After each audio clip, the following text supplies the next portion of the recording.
Hello, kiddies. It's your old pal, John Kassir, the voice of the Crypt Keeper, and you're listening to Video Store Clerks Podcast.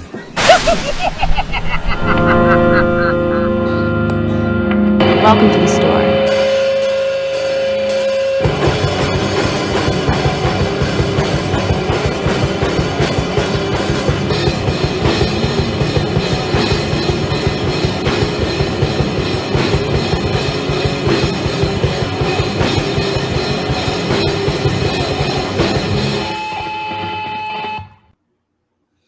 Hello. It's another Tuesday evening, 10 p.m., and we are your video store clerks. Some guy bit Dave out back. He's not looking too good. I don't know. He said the guy just came up to him and grabbed his arm and bit him. So we're going to see how this pans out. Again, we are the video store clerks. I am Chad Man. Mike. Chuck, I cannot hear you.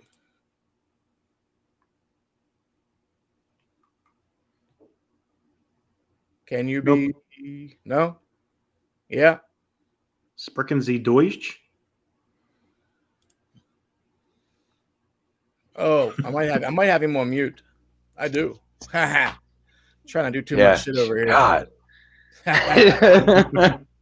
Well, that's a way to start the show. Fucking A. You know Hi, guys. what I mean? And I'm Chuck Nasty. That's Chuck. How you doing, Chuck? I'm all right, man. I'm actually doing really good. Good. Y'all doing all right? Yes, sir. Yes, sir.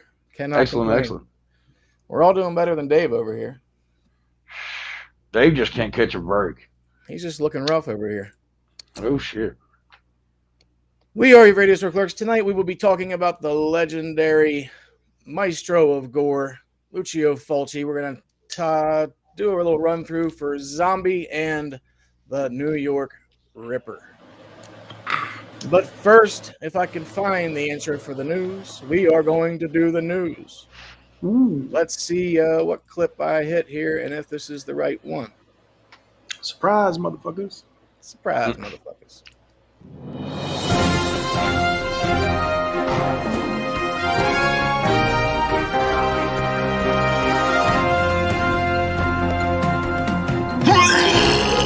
Anytime you guys want to recume a man's wang swang It's the news.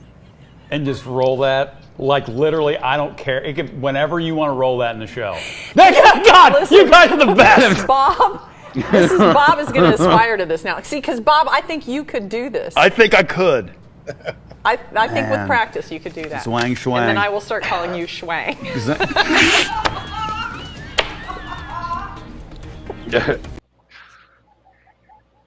Well, all right. Wang swang. Wang swang. Wang swang. That was Feng unexpected. Shui? Feng Shui. So, in recent news, Jonathan Majors has finally made his first court appearance, and they are saying that everything is false allegations, and he is the victim due to breaking up with his 30-year-old girlfriend. So we will see how that goes. Who? Jonathan Majors, The Fall Who's Guy. that? the fall guy. No, the guy that played Kang in the new Ant-Man. He No was idea. also- Moving on. Wasn't he in Creed, I think?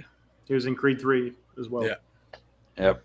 No clue. And apparently the search for Julian Sands still continues as he was lost out in the mountains in Southern California back in January. The hunt Man, is that still on. That one's really sad, dude, because he just seemed like a nice guy.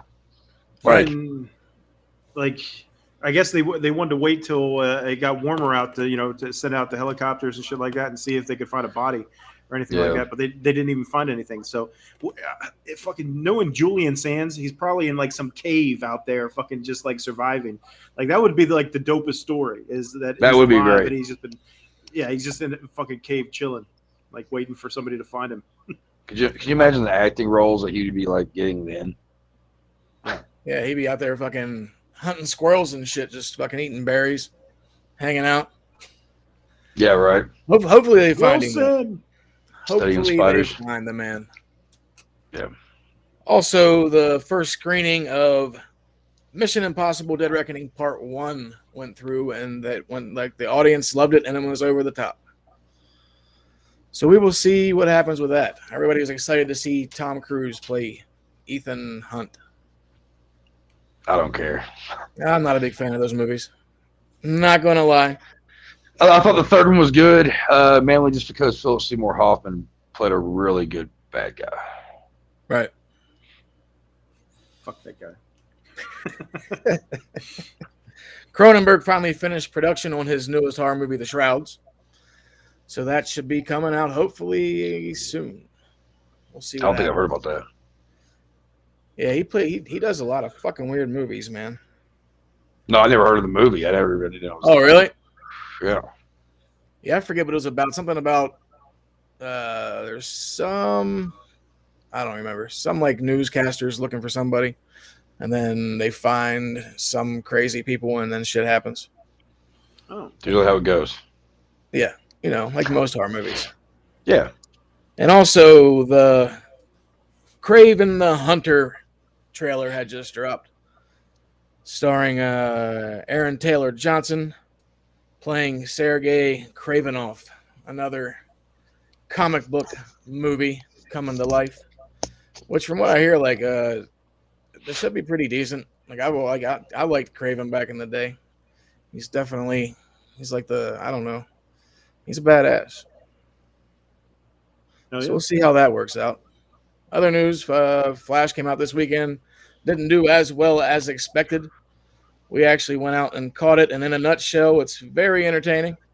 It doesn't seem like it's as long as it is because it just keeps moving. Once you think about it, you're like, I don't know, once you start fucking with the multiverse, things can get a little odd. I'll just say that. Was it cool seeing Batman? It really was. I was would say fucking probably. awesome. Yeah. It's the only reason why I want to see it. I mean, yeah. I think that might be the only reason why we kind of liked it, because it had a lot of nostalgia in it. I wouldn't say a lot, but it had just enough to taste. Right. Those taste buds. To kind of get your hair follicles standing up. You know what I mean? Yeah. Give you a little goosey bumps. Took you back to your childhood a little bit. Fucking. I mean, I know there's a lot of hate going on now on the film. I don't know if it's because of the film or because because of Ezra or whatever. Ezra Miller. Yeah. Yeah, he's a piece of shit. Well, yeah. Yeah. But I didn't mind the film. It's actually one of the few DC films lately that I didn't mind so much. Right. I would say it's the best thing they put out on years. It was really I'm curious good. about it. Yeah, I want to get another watch just so I can kind of like nitpick a bit. And we went and saw it in 4DX. Are you familiar with that? No. It's like the 4D experience where you have these seats and everything's interactive. Like as soon as shit comes on the screen, like if there's an action scene, your seat starts flying all over the place to mimic what's going on the screen. Yeah. If, like whenever they're in the Batwing flying, they got big fans that blow air on you and everything like that. There's water that shoots out in front of the seat in front of you if there's a scene badass. with water. So it was pretty interesting. That's It pretty was, cool. it was fun. I can dig It was that. fun. Yeah. It was a good time. Definitely that kind of experience like we talked about yesterday. You definitely want to have like a nice high action packed film. Yeah. We were saying how it would have been really dope to see Top Gun Maverick in that same theater. Like, that would have been a good time. It's definitely got to have a lot of action and shit like that to make it like worthwhile, because the ticket was like $22 or whatever, which ain't too bad, because a lot of times you go to the theater, it's still like $16 or something, like some places. So if you're paying a few extra bucks more to have this 4D experience, then might as well. You know, I was telling them, I was like, I was asking, you know, does it take away from the experience or does it add to the experience? Because it can be, you know, like as soon as it started up, like the dude down in front of us in the next row, like I don't think he was ready for what was about to happen, and he fucking like almost flew out of his fucking seat. We were cracking up laughing, but yeah, I could see how it would be distracting to some people. So Yeah, sometimes it was almost like a little overwhelming, but it was still fun. It made me laugh a lot more like than going- I probably should. Is it like those? You ever been to those arcades and stuff that have it's like a theater, and like you're in these seats and like the jerk and like you like shoot at these Yeah. it was kind of like that. Yeah. That's awesome. I love that kind of shit.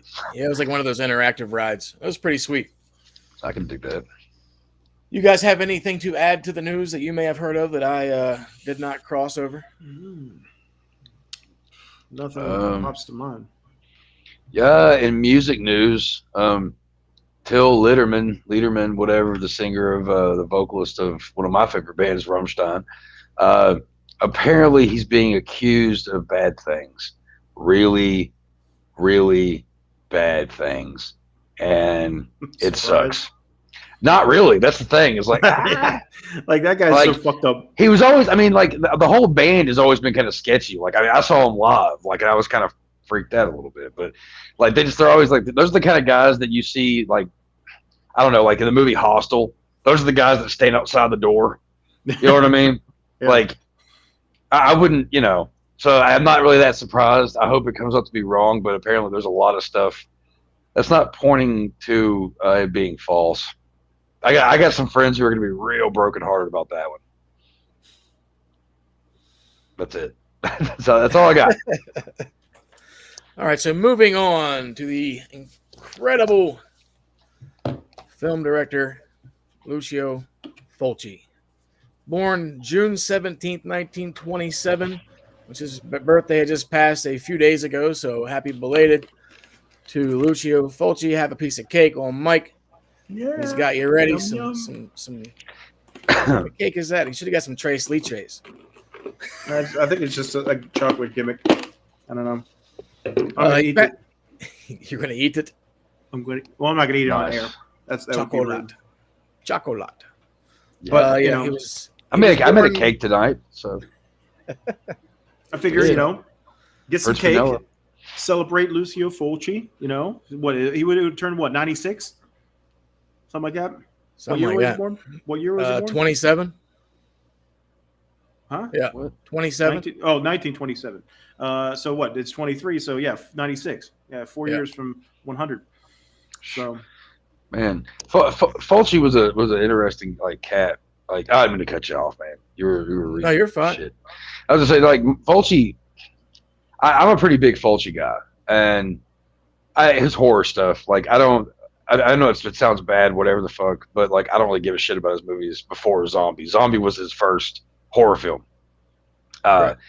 He put out a lot of like weird Western movies and shit like that. Like, but I don't know. He decided to take hold of the whole zombie thing because of Dawn of the Dead or whatever, and created, in my opinion, one of the greatest zombie movies ever made. That has had multiple, titles to it and little things about it, infamous things about it. But Fulci, he's the godfather of gore.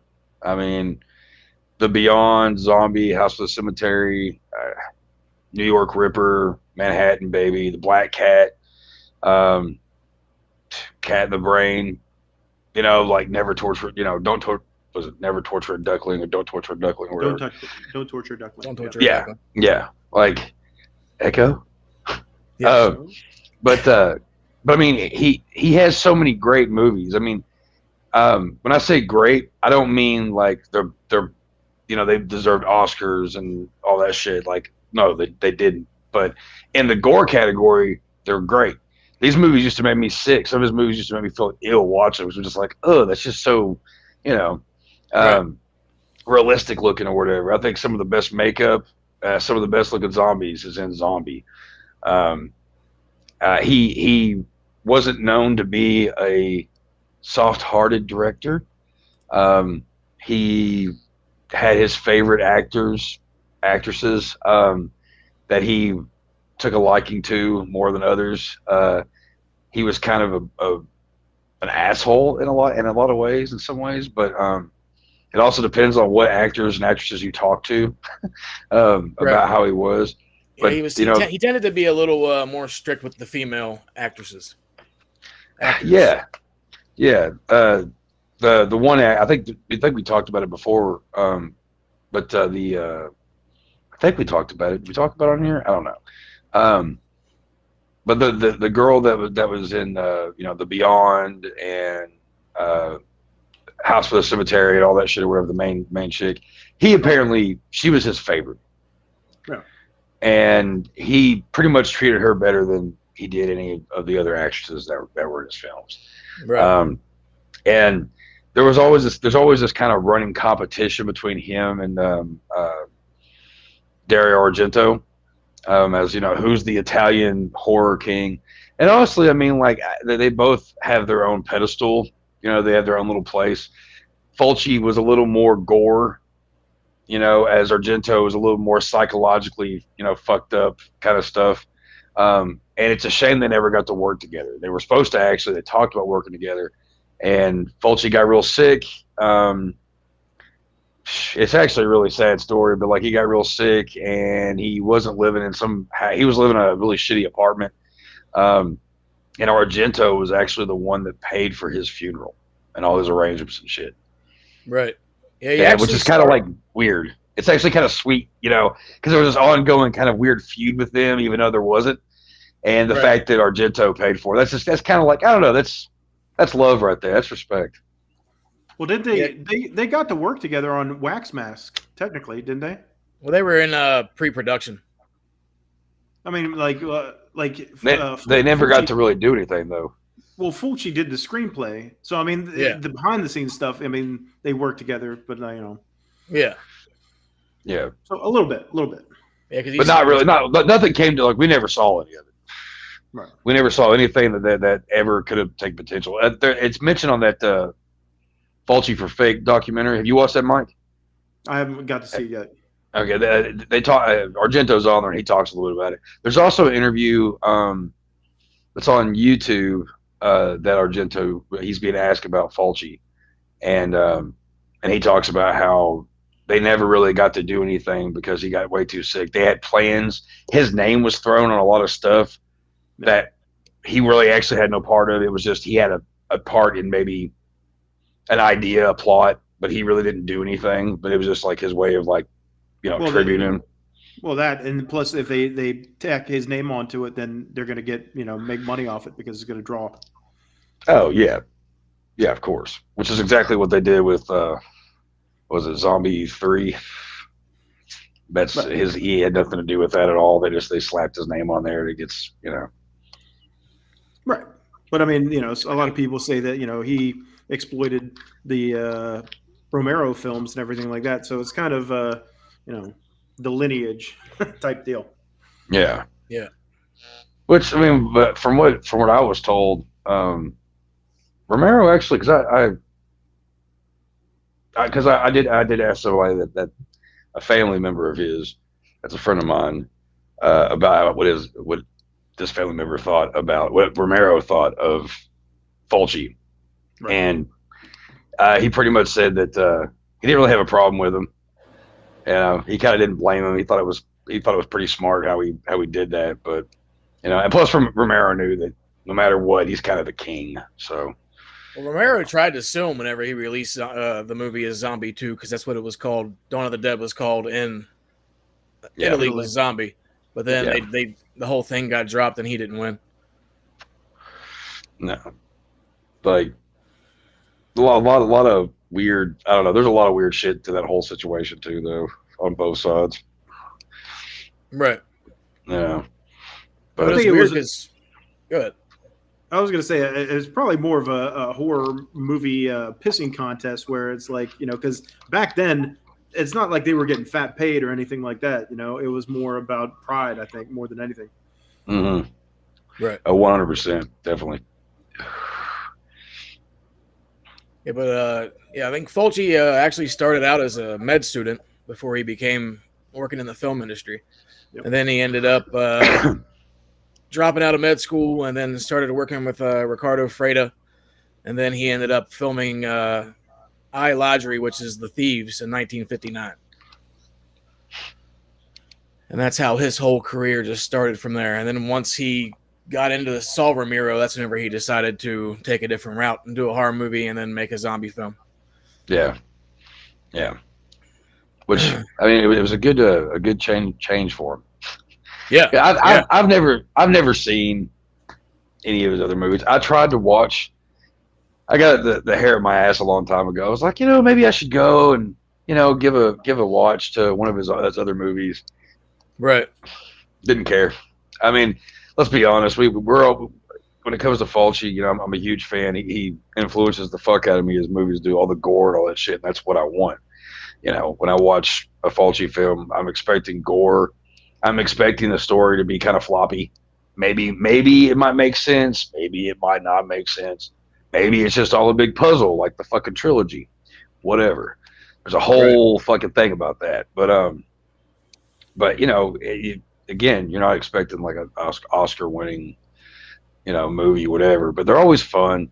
They're fucked up, and they're full of trigger warnings these days. But especially like one of the movies we're going to be discussing. But speaking of, let's dive in here. So starting off, we're going to start out with Zombie, aka Zombie 2, as they call her in Italy. Came out, I believe, in the States July 18th, 1980. Fulci directed it. The writers were Eliza Briganti and Dardano Sacchetti. And then also, if you're a fan of The Drive-In with Joe, Bob, and you have seen the Fulci episode with the zombie, you will also know Fabio Frizzi was the main composer for the film. He was actually the band that played during that episode, and he was he was saying he had a month to write to compose the whole score. Yeah, something like that. It might have been less than that. There's one thing he was I think it might have been from a different movie he's talking about, because I watched it the other night, and he mentions one theme that he came up with like on the spot on some piano in some house. I can't remember which one that was. I don't remember either. I've watched that episode a couple of times. It's a good episode. It's a damn good one, dude. What's his name in it? The main actor guy that's on there. He's kind of funny to listen to. He has the guest Ian McCullough on there who played Peter West. Yeah. And they talk and discuss a lot about stuff that happened on set and how Fulci was in person, which he said like he was a nice guy. He tended to give the female actresses a lot more guff than he did the male. Yeah. So it was pretty interesting. I went back and watched this movie probably like 2 or 3 times. I remember way back in the day, like I had the shirt, like it was dope. Like I just saw the cover one day. I didn't even really know what it was whenever I like really, really got into horror movies. And then I just kind of saw it on the shelf. And I was like, that looks fucking dope. Picked it up. And there we go. I actually have one of the other covers of it. I have the this cover, the one we all know. I have it in the other room, but my guitar player gave me like all his DVDs because he doesn't ever watch it anymore. Why don't you read the back of the old boxaroo? You're reading my mind. All right. Why don't you bring up that image, Chad? Go ahead. The image. The image. In Italy, it was considered the unofficial sequel to Dawn of the Dead. In England, it was known as Zombie Flesh Eaters. And banned as obscene in America. It was called Zombie, and advertised with the depraved tagline, "We are going to eat you." Tisa Farrow, Richard Johnson, and Ian McCulloch starred in the worldwide splatter sensation directed by the maestro of gore, Lucio Fulci. That remains one of the most eye-skewering, skin-ripping, gore-gushing, graphic horror hits of all time. Now Zombie has been remastered from its original blah, blah, blah, blah. That's the rest of the thing. I was going to read more of it, but we don't care. That's the movie in a nutshell. Yeah. You can't go wrong if you have a film with a guy named Dick Johnson in it. So right. There's some kind of joke there,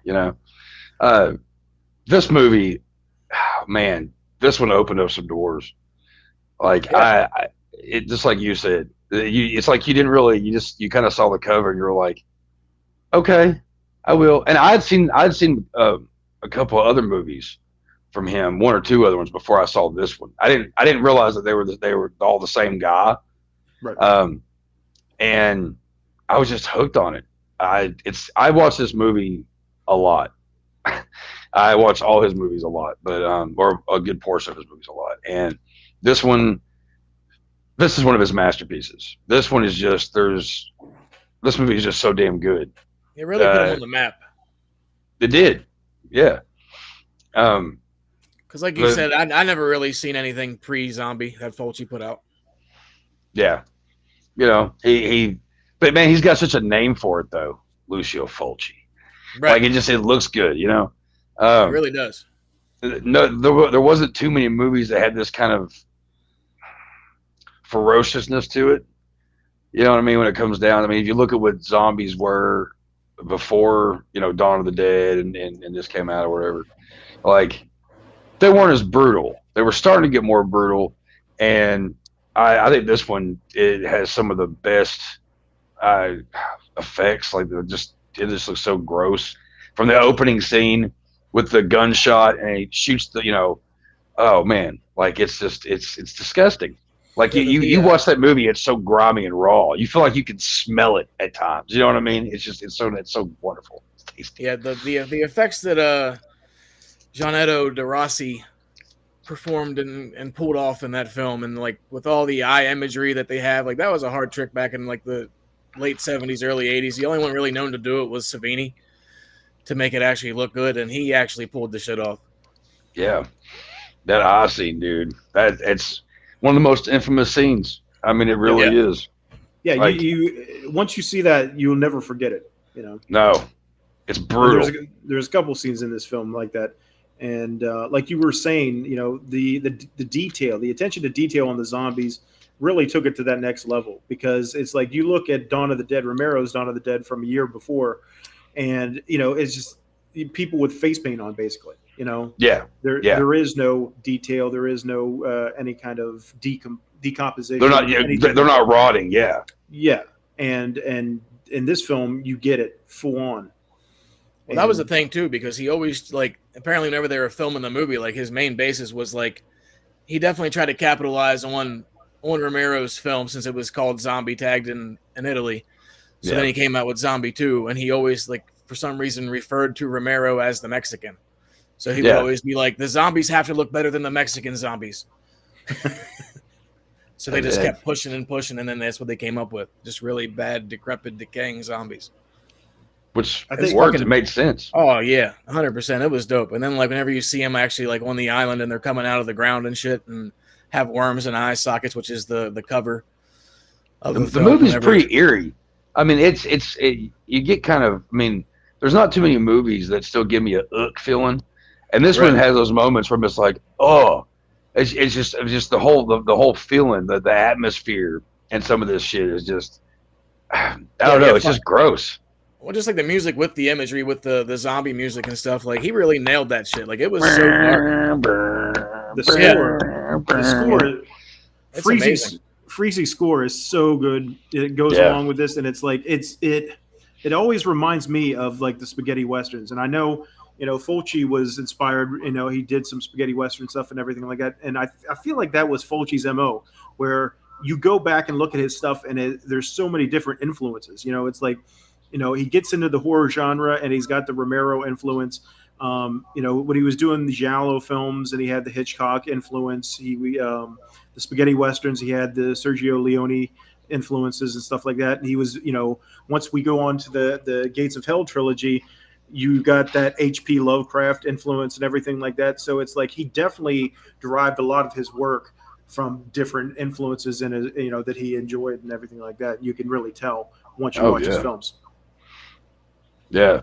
Like you know, going back to the eye scene, that is a scene that, like, you feel it. Like just the camera view of it, everything. It's also just a classic horror scene. For the fact that you know that hand's coming through that door. You know what I mean? Like, but you don't. When you first watch the movie, you're like, no, they're not gonna do that. Oh shit, they're gonna do it. And like you know, because I remember as a kid watching it, going, is she getting ready to get that thing through her fucking? Oh shit! And it was like, how could I not love this?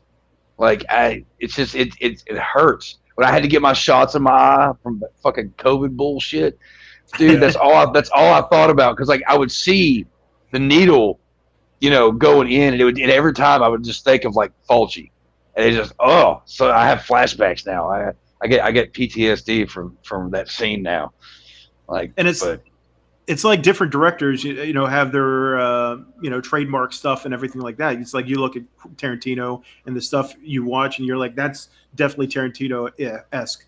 And it's like you watch Fulci and he, even describes, that the terror wasn't really the main factor that he wanted in this film. It was more the tension. And you can tell that in several of his films. It's like in this, like what you're talking about, the eye scene, it's like, it goes so slow and you're like, is it really going to happen or not? And it's like the tension is building. Like, is she going to get away? Is she going to get away? And nope. And then you get the full on effect to where it's like, oh shit, look at that. And he does it a number of times, like in City of the Dead, whenever Bob and the drill, it's like that slow build to, is this going to happen or not? And it's like, oh shit, it's happening. And it fucking looks awesome. So it's definitely the visual effects are amazing. Yeah, definitely a trademark of Fulci, and that's the tension. That was his main thing. He wanted the tension to kind of take center stage in these films, to where you're like, it's not like a typical modern day horror where you're gonna have jump scares and shit like that. It's a different kind of film, and a younger audience doesn't really appreciate it as much. I would say, if you try to introduce this kind of stuff to a younger audience, they're going to be like, what the fuck? They've, some of them, it's an acquired taste. That's for sure. My daughter, when she just turned 17, when she was about 14 or 15, me and her watched it. She liked it. She thought it was all right. But it takes a special kind of kid from a special kind of household to really appreciate that kind of shit. You know what I mean? Like, because there's so many kids. Like I got friends that have kids that like, they like scary movies, but they don't like black and white movies. Or if it was made in the 80s, they don't care. If it's made before the 80s, they don't care about it.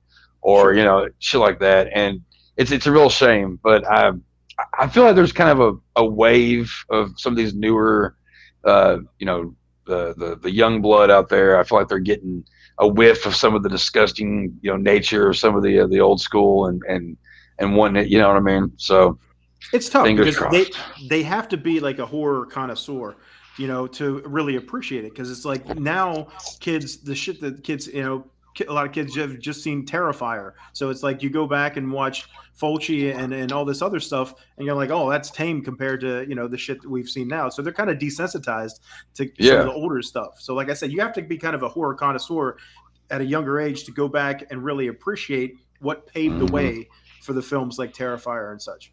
And to add on to that too, like, I mean, being like film junkies like us, and then you understand how films are made and what goes into the process, and especially like since I went to special effects school and shit, even though I did nothing with it, but knowing like the process and what happens, and you look at the film, like you're, especially back in that era, because you didn't have like the kind of shit you had today.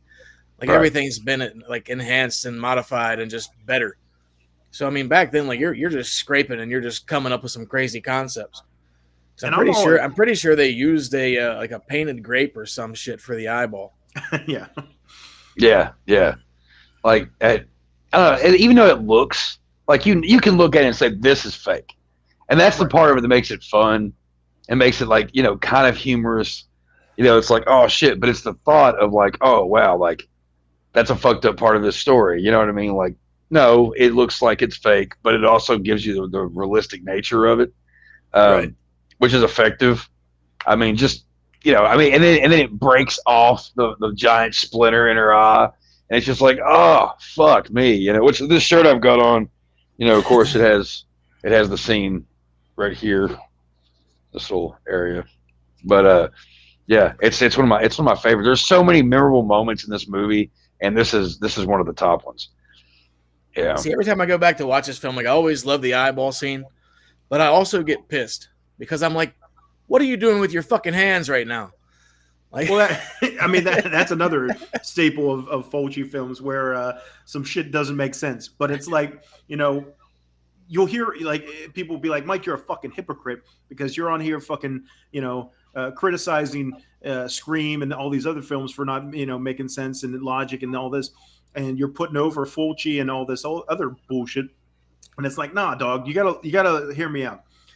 if you're going into a Fulci film, you know what you're dealing with. You know what you're looking for. You can't have that expectation of everything's gonna fucking make sense and everything's gonna be fucking tailored to fucking twiddle your twat or whatever.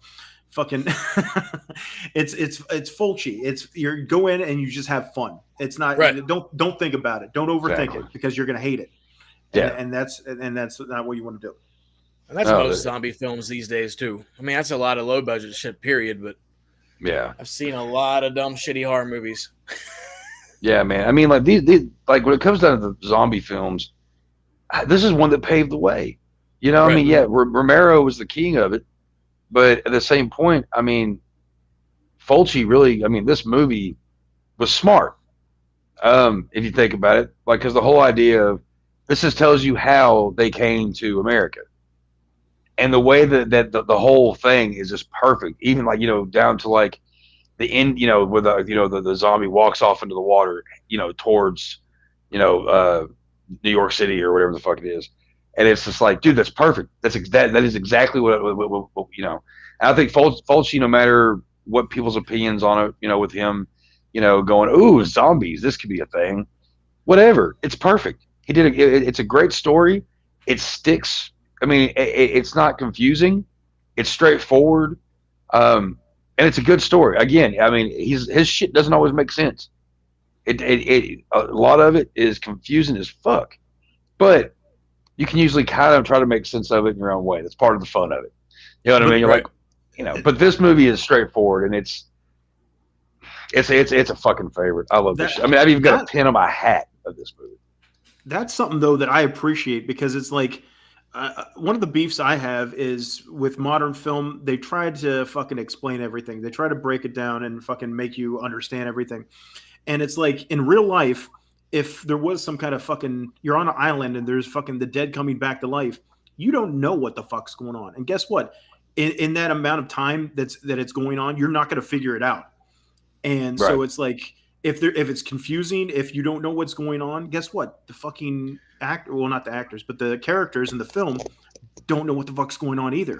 So it's like that's part of it, and it's more realistic to me as far as the story goes because it's like, yeah, they don't know what the fuck's going on. How do we kill these? We don't know anything.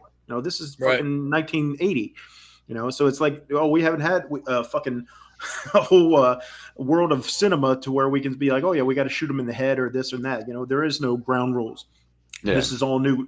We're breaking ground here, and I appreciate that more so than trying to explain everything. Like, like some fucking guy would show up on the island and just be like, oh, well, these zombies were a part of this or a part of that, and they try to explain. They're like, no, they hint and say, oh, well, it might be attached to this whole voodoo situation that's going on or whatever. But most of them are like, we don't believe in that, but we can't explain what's going on, and it's like, yeah, that's how it would be. Nobody could fucking explain it. We also have to talk about another infamous scene, and it's actually on the back of this shirt, and it's of course the shark versus zombie. Yeah. Yeah.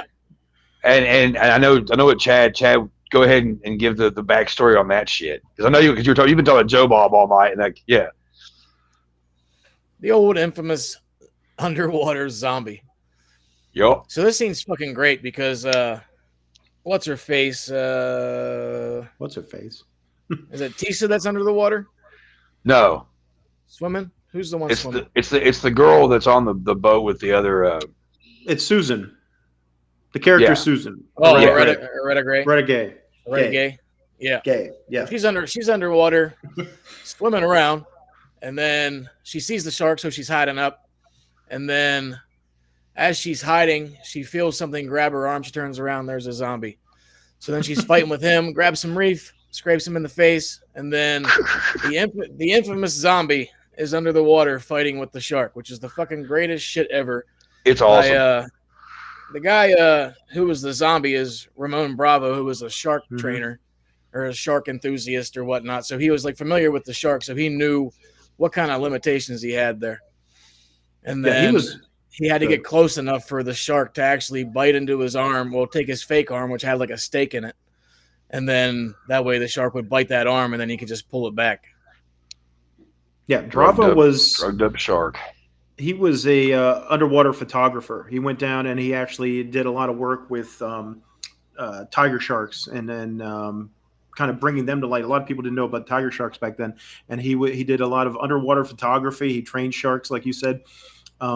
He worked with fucking Jacques Cousteau. He was like, a guide for Cousteau whenever he was going on his dives and shit like that. So, I mean, this guy was legit. Like, if you go back and watch a lot, I think he wrote stuff. And, oh shit, what was that? There was some foreign film that he did that was like a knockoff of Jaws. Like, I can't remember. It was foreign name.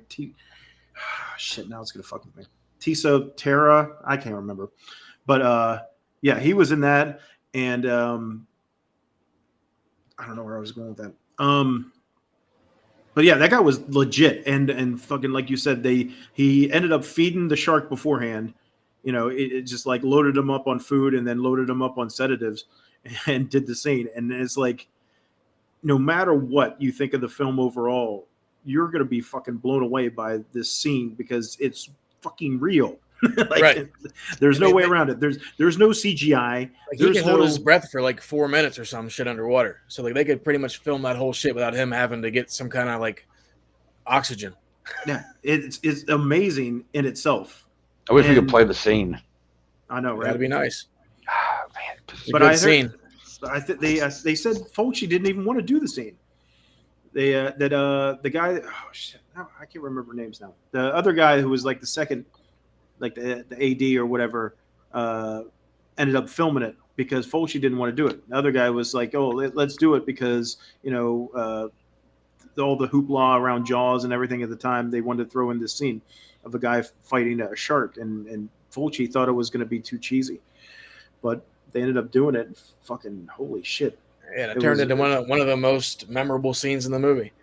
Yeah, because you've never I don't think I can't think of anything where you've seen that going forward, like besides like Sharknado. But I mean, that's super over the top, cheesy CGI bullshit. Like, there's nobody else, and you're not going to have anything like that again because, like you said, this is the late '70s where they're allowed to pump a real shark full of sedatives and fight it underwater while they film it. Like PETA and all these other organizations would have a fucking shit fit if anybody tried to do that nowadays. Yeah, definitely. So yeah, the other memorable kill is whenever Aretta Gay gets her throat bit, and then like that zombie comes out of nowhere. Like they're trying to run from the zombies, and then they kind of split up because Peter West has this fucking ankle problem or whatever, so they're all back off laying down somewhere. Then they get zombies coming out of the ground, so then they're screaming. So then fucking the Al Cliver's character Brian runs back to see what's going on, and then while he's gone, she gets attacked. Yep. And then that scene there, like whenever he bites into her neck and pulls away, and you just see all that blood gushing, like that's exactly what the fuck would happen.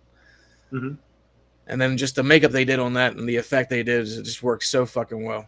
And all it was just a bunch of tubing and then some fucking liquid latex over top of her throat so they could just pull it away. That whole scene, like I think that might be one of the, to me, one of the better kills in the movie. Like it's probably up there with the eyeball scene, just because I know what kind of shit goes into it. Right? It was just a really good laid out effect. Like it worked very, very well. It was fucking dope. Definitely agree. What we got here? This is just another one. Whenever they go back to the house to check on the doctor's wife, and this is what they find. It's just another one of those where it's like so graphic. She's being eaten alive. She's in pieces. Imagine walking in and finding that. It's like holy shit. Yeah. So if you didn't see the film, they're eating Mrs. Menard's, Dr. Menard's wife's body after she loses her eyeball, which is actress Olga Carlatos. And that was a very fucking gross ass scene too. And that's whenever they end up. That's whenever they end up running away and going through the trail, and then that's whenever all the other bullshit happens. It's they all kind of die off fairly quick, like towards the end. Like it takes a little while for this movie to get started, but you're interested the whole fucking time trying to like just see what's going on and where this is going to progress to. So it's not like it's like a boring opening, but they do kind of get started a little late. but it definitely was a good payoff. Well, I mean, it pops off. It's interesting because like you start out in the harbor there outside of New York, and you have the boat just floating in with nobody on it, seemingly. And the harbor police pull up and they investigate, and then the zombie comes out and bites the one cop, and then the other cop shoots him, and he falls into the bay, and not the bay, but the harbor, and that ends up, being the catalyst for the end of the film, which you see of all the scene, another memorable scene of all the zombies walking across the bridge heading into New York City, and it's so cool. Well, that's the funny thing too, because apparently, like, they didn't have the clearance to film that shit. No, like they ended up going into town and fucking paying like a bunch of bums $40 and just threw a bunch of fucking zombie makeup on them, took them to the bridge, and they filmed it real quick. That's why you hear all the horns honking and shit. Yeah, you can see the cars passing by and everything like that. I Yeah, mean, you can just say, oh, everybody's leaving the city because there's a madness going on or whatever. But they're walking across the Brooklyn Bridge. Yeah, it's just, and then you see the World Trade Center in the background. Every time I see that stuff, man, that's crazy. Yeah, it always, for people that live through that time, that always like does something whenever you see the towers there. But just seeing the zombies walking. It's a great shot, too. Yeah, great film, man. I think my only beef really with the film is the acting. All of Fulci's films, you got the foreign actors and everything like that. So you don't have any like megastars or anything, and their performances aren't like Oscar worthy or anything like that. So I think that would be the only thing I'd criticize, and not really that much, just because they're not what's at the forefront. The zombies and everything else is what you're in for. So Yeah, but I mean the acting, it's not great. But I've definitely seen a lot worse. Oh yeah. Well, whenever I was watching that Joe Bob with one zombie, Ian McCullough was saying that like he's Scottish, so like he's acting with like he's a Scottish actor, and then he's actually working with another actor that only speaks Greek, and then another one that speaks Italian. So they just fucking had to keep getting translations between every fucking take whenever they were doing their dialogue. I bet that was a headache. Right? God. Like, it's so fucking crazy, though. Like, they busted these fucking movies out, and then they just turned into masterpieces. Like, that's definitely one of the zombie movies that'll forever go down as, like, the legacy zombie movie that started everything, along with Romero's Dawn of the Dead. Oh, yeah, dude. It's got its own, like you said, like the whole Romero thing and all that. Like it has its own story to it. Like it's just kind of, I don't know. There's just a lot with this movie, and it's different. Shit. That's the thing. It's like, both. There's a lot of people that are one way or the other, but it's like they're both so good. It's like, it's like fucking French fry. Like if you had cheese fries over here, and you're like, fucking cheese fries are fucking awesome with bacon and everything. You're like, hell yeah, fucking I love my cheese fries and bacon.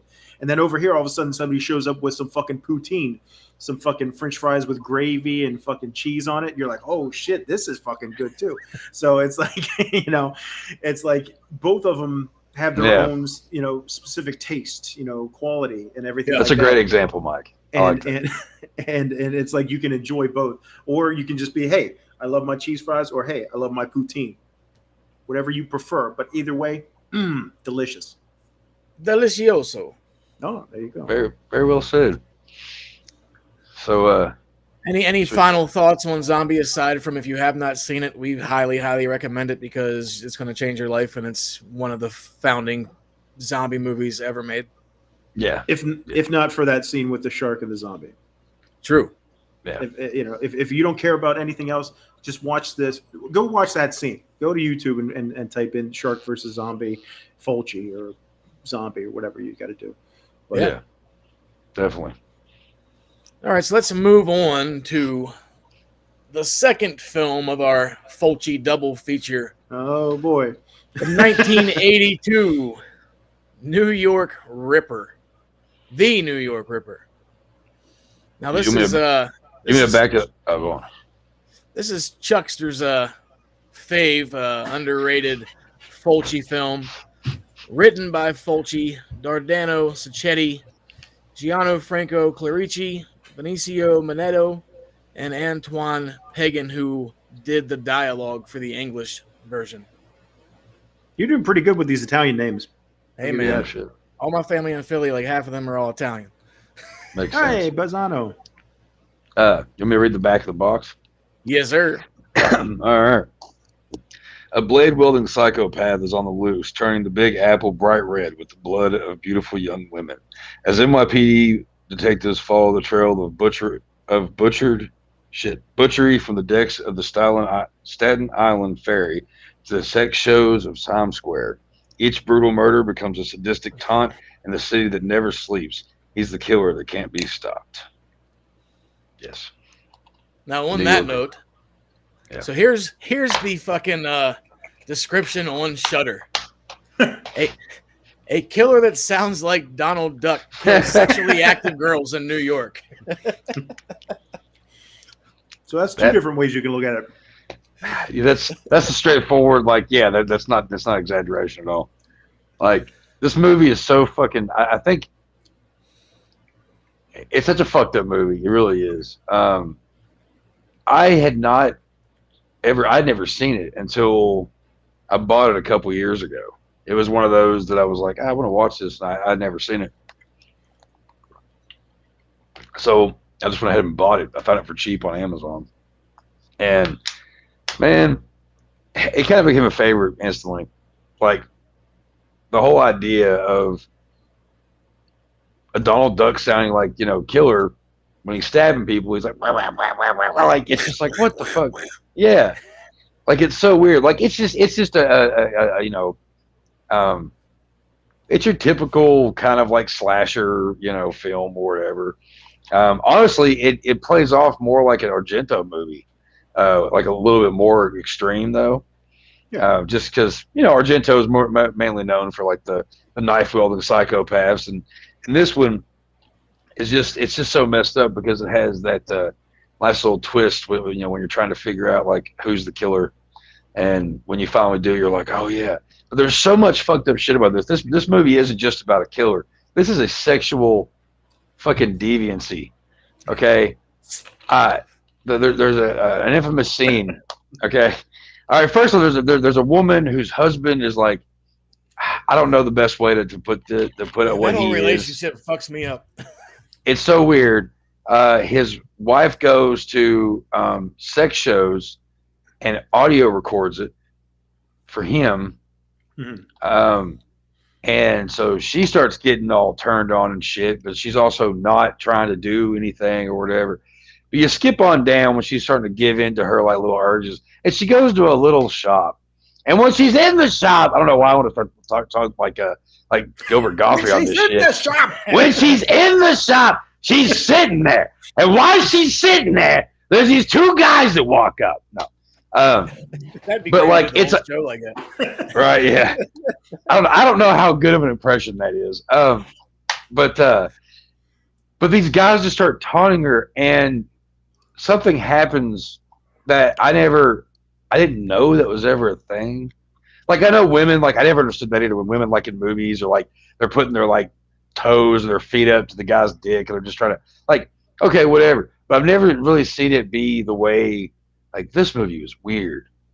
Like, a guy he's got his toe and he's rubbing a certain part of this woman's body, and then they pull the table away when she's all real hot and bothered, and exposing her getting off basically, and and exposing her, and it's just like, I don't know, it's a scene in the movie that for some reason it's just kind of so disturbing you always remember it.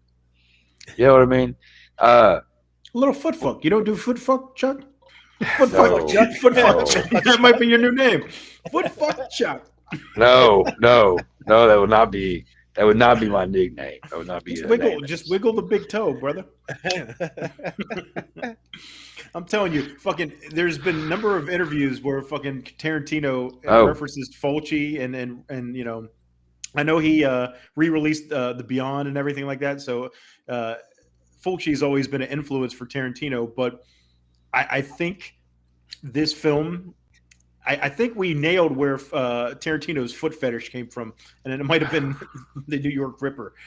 It could be. He does talk about it. He has talked about this movie in several interviews. That's what I'm saying. So, he hasn't gone there. So I feel like, Tarantino, if you're out there, if you're watching, let us know. Is the foot fuck scene what got you into that? Yeah. That is a weird ass scene. The whole movie's fucking disturbing, but it's good. Like, it's funny in a weird way. It's pretty much like,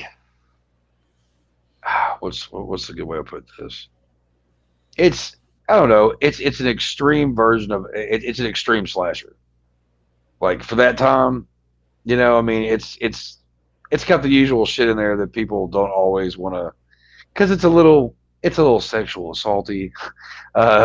It's a little fucked up, but it's one of these kind of movies that, like, that's kind of the reason why you get kind of curious, because you're like, oh, well, let's see here. And then you find it being one of your favorite movies. I forget what the morgue guy says whenever he's doing the autopsy. Like, he cut her from her Jolly Joy trail or some shit.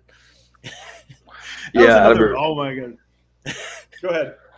Yeah, I don't remember the full extent of what all he says, but yeah, I'm pretty sure that's pretty close to about it. I loved how he was fucking giving the other medical examiner shit about his tools not being up to par. Right? He's like, you need to take better care of your tools, or whatever he says. And I'm like, what the fuck is going on here? This is such a weird film. It's one of his giallo films. Fulci even said that this film was supposed to be a tribute to Alfred Hitchcock. He called it Hitchcock Revisited. Yeah. And I'm like, really? I wonder how Alfred Hitchcock would have thought about that. I mean, who's to say that Hitchcock, wouldn't have gone this way if he was out of that, at that time, I don't know. If he watched, it'd be interesting. He watched this film, he probably hitched his cock. It's a good little slasher film. I mean, it's not one of his better movies by any means, but I mean, it's a fun one. I think it's not one. Now I'm going to go ahead and say this on this warning, guys out there. It's not one you put on a double feature when you have a lady over. It's not one that show the kids. Don't show the kids. Don't show. Yeah, kids do not see this movie. But definitely, if you're wanting to watch a movie that invokes sexual thoughts, don't choose this one. Not that I know for experience or anything, but I have a friend who did that, and that person never talked to my friend ever again. Because she thought he was a weirdo and saw it as a red flag. That's why my friend now makes sure that girls are okay with how big of a weirdo this guy is with horror movies. I've said too much. I'm just afraid of becoming a lampshade. I don't know. No. And this is one of your favorites. This is one of your favorites, Chuck. I mean, it is one of my favorites when it comes down to, all of Fulci's, horror films. The ones that don't really get spoken about much, because, you got Manhattan Baby that people don't really talk about much. It's a pretty solid film. The Black Cat is another good one, a tribute to Edgar Allan Poe. It's a pretty intense little flick, but you don't really hear much about it. New York Ripper, fucking, was it Cat the Brain? Movies like that just kind of, because everybody, people usually, they know about Zombie, they know about The Beyond, they know about House, they know about, City of the Living Dead.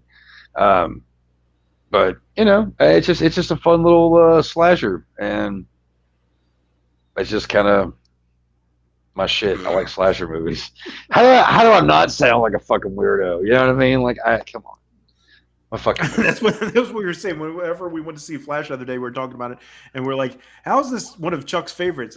I think Chuck might be a deviant, sexual deviant or something. Don't put that out there. No. No. That isn't the case at all. Just Chuck, like, oh yeah, I'm gonna watch me some New York Ripper today. No, because like I mean, if I had some kind of weird, fucked up, deviant fetish, then movies like Last House on the Left or I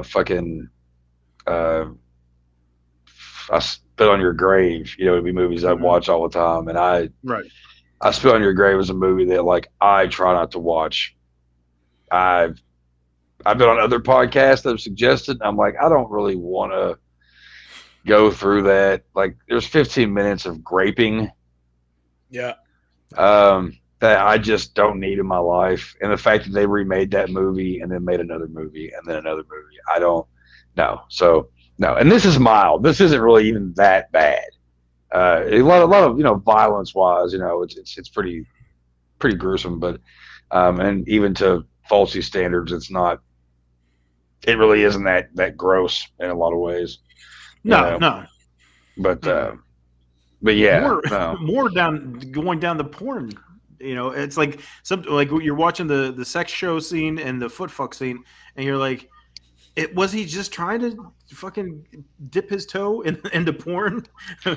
Well, that's another thing though about this movie is that it really does make you wonder where Fulci's head was at, because it's almost like he was like, okay, I have this idea for this movie, and it's not a horror movie, but I'm going to throw a killer in it, and then I can make it a movie.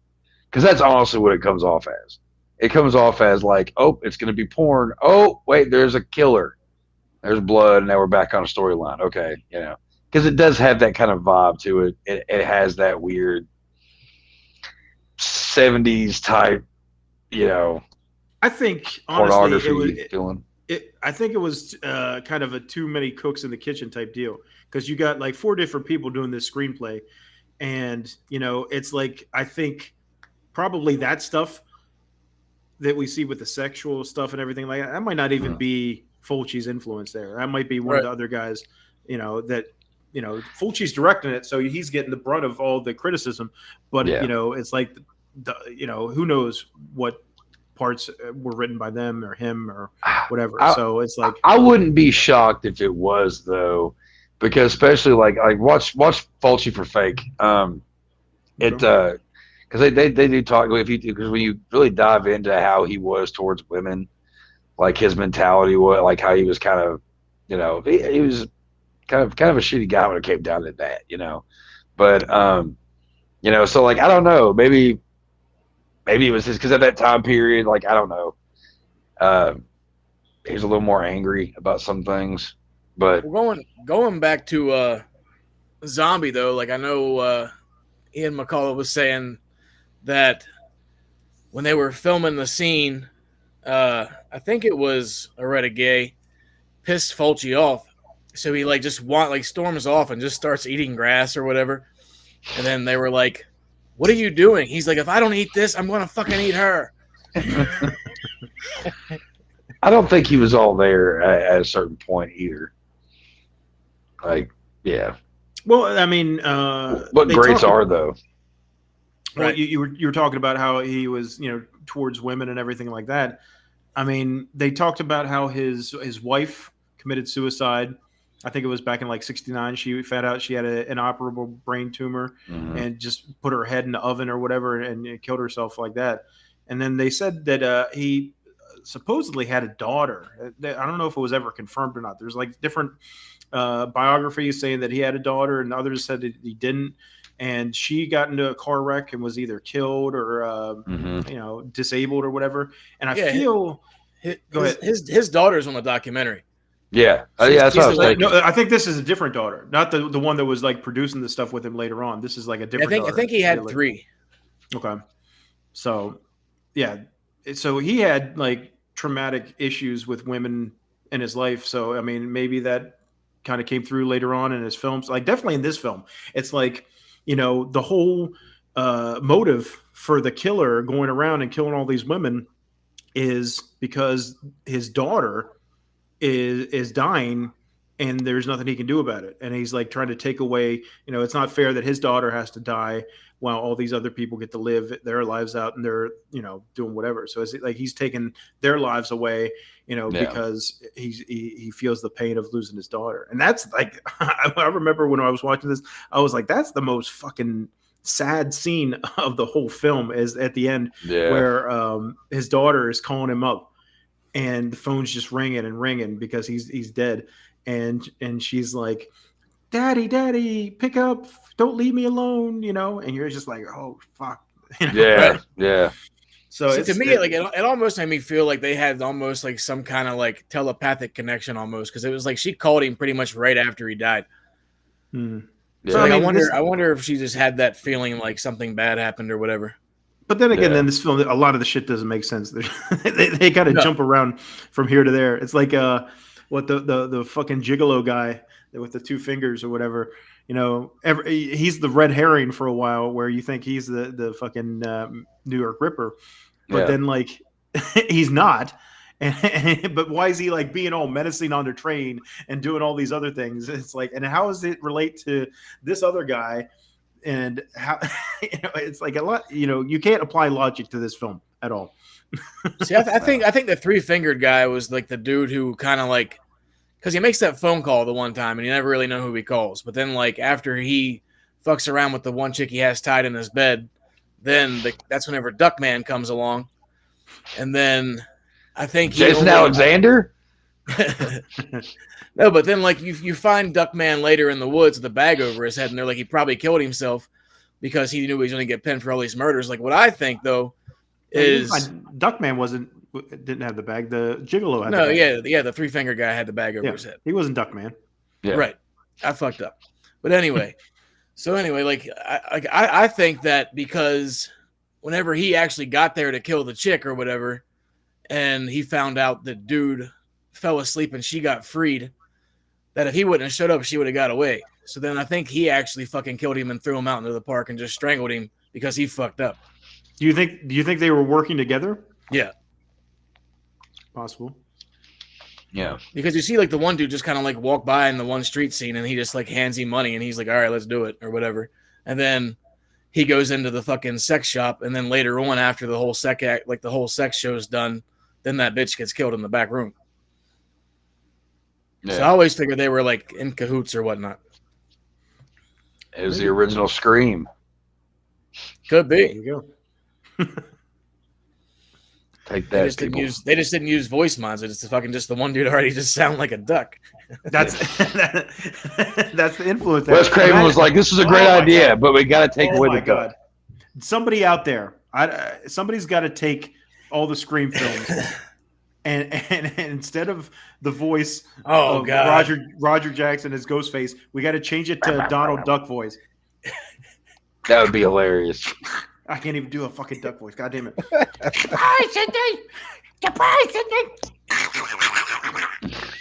You look like little Nicky over there. Yeah. Hey guys. Popeye's chicken's fucking awesome. But yeah, somebody's got to go and do a Donald Duck voice of Scream movies. That would be amazing. That would be funny. That'd be a good one. I like the end whenever. Cause I mean, the fucking dude uses a regular voice when he's talking to his girlfriend, and then like the next thing you know, he's fucking gets all pissed off towards the end. Whenever she figures it out, and then he just goes full on duck. Yeah. You never go full duck. No. She got ducked down. I think they had to do that just to like make you believe that it was really him at that point. Or it's like, okay, this is the killer for sure. And Jack Headley played like the fucking dumbest cop ever too. Because like he's fucking like sitting there and he's like in the station the one time and that old lady comes through and says someone called and sounded like a duck. Then later on, the dude's like, hey boss, someone called for you. And he kind of sounded like a duck. And he's like, duck. Where did I hear that before? Where have I heard that? Yeah. I'm like the worst fucking detective ever. At that time period, there was you had to have that cop that was kind of an idiot. Like most movies, like most horror movies and stuff that came out, like the detectives were usually kind of stupid. Most of the time, or there was at least one or two that were like, duh. Yeah. But that Like whole a fucking Black thing Christmas. cracked me up too, because I'm like, what the fuck? Because they pretty much figure it out at one point, and then it just falls to shit after that. They all think like Mike said, they got the red herring and thought he was the one, and they were sure until they found out he was dead 4 days longer than what I guess the previous murder happened or whatever. Right. Yeah. But it's still fucking. It's still a good movie. Like I don't give a fuck. Like It doesn't have as many memorable death scenes and creative kills or whatever as like some of the other ones, you know. But it's pretty. Yeah, it's pretty.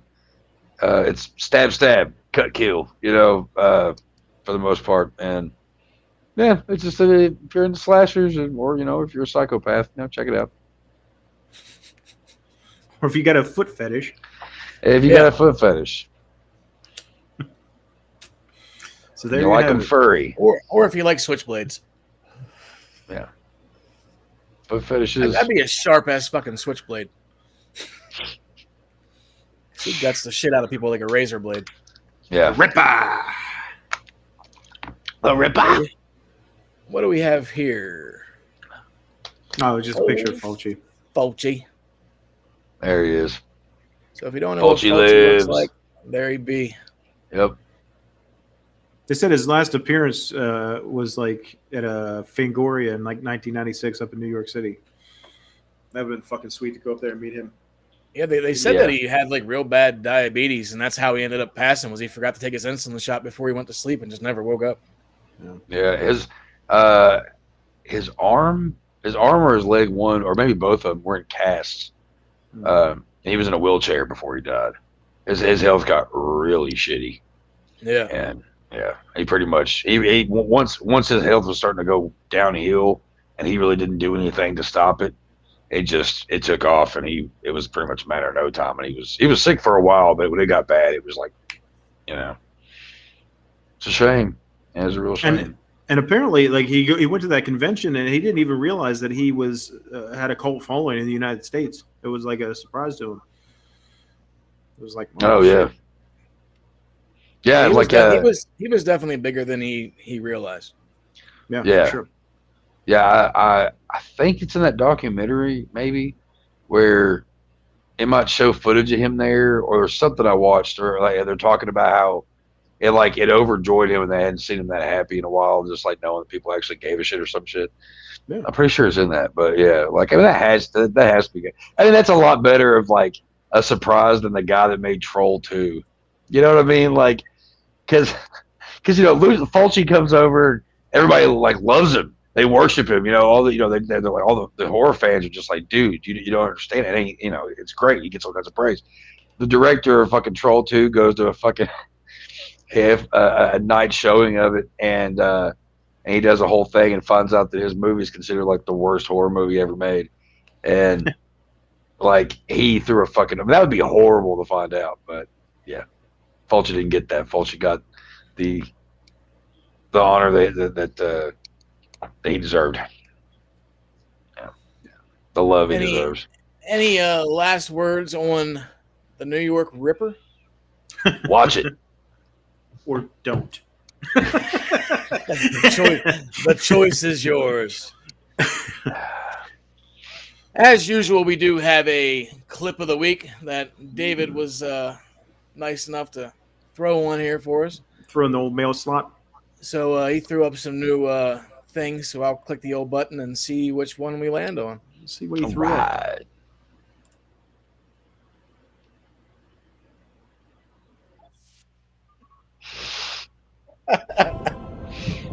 Holy shit! What a coincidence. Right. Oh my Sharknado. God. It's so bad. So good. So fucking bad. I hate those fucking movies. I'll watch anything shark-wise. That shit cracks me up. I did. I've seen some stinkers. I did see something that was kind of cool that was based off that. There's a show, I can't remember what it's called, but like they like build different things for people. And this girl, like she was like 14, 15 years old. She loved the Sharknado movies. And so like these guys, they built this huge Sharknado water slide for her. And it actually looks kind of cool. And like it's a giant tornado that has like it's a big giant fucking shark, and like it's all bloody and all kinds of shit. Like it's just pretty cool actually. But other than that, I don't give a fuck about those movies. You ever been to Myrtle? To where?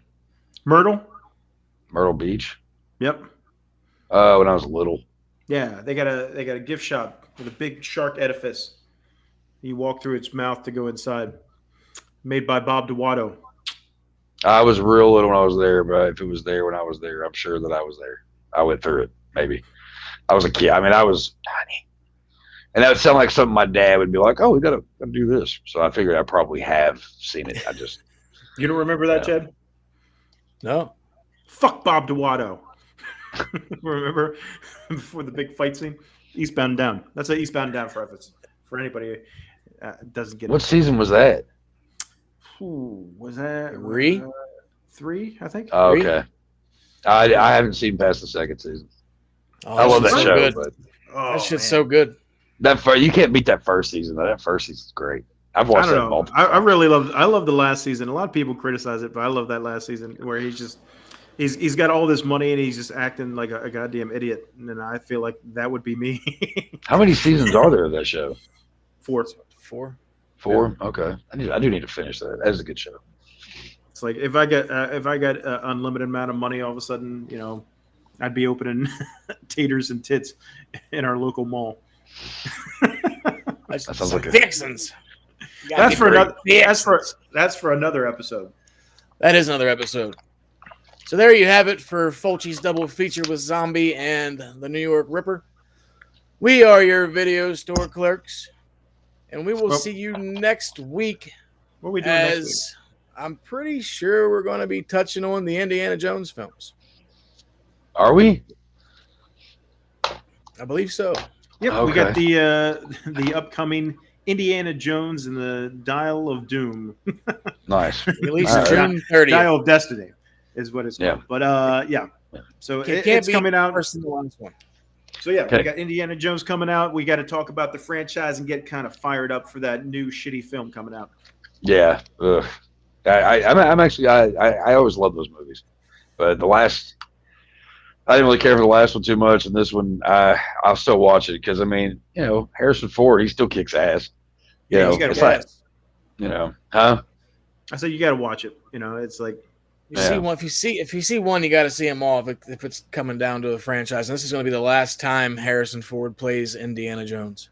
Yeah, dude. And I mean, even though the last one sucked, I didn't really care for it. Like, I still got that certain little feeling, like that little kid feeling in me when I was watching it. You know what I mean? Like, okay, I didn't quite like the whole, like, oh, he's a monkey and he's flying. Oh, that's great.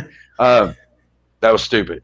But seeing Harrison Ford as Indiana Jones, everybody was Star Wars when I was a kid. I was Indiana Jones.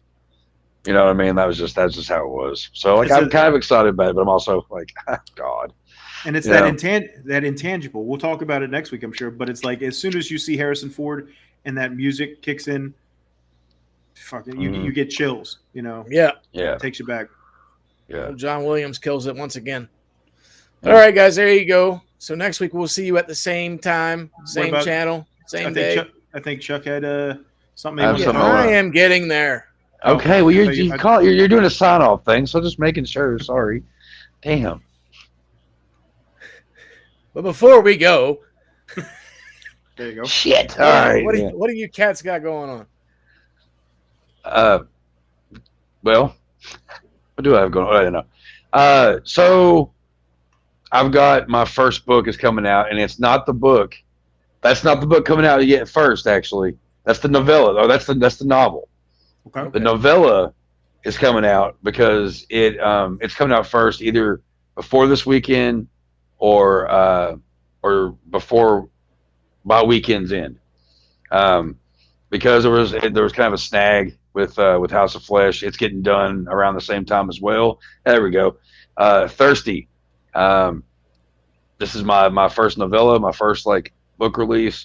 And like I said, it'll be at the end of this week at some point or this weekend. It's actually being fixed up right now. So looking forward to that, and I will make sure that everybody knows where to get to be on Amazon and shit. And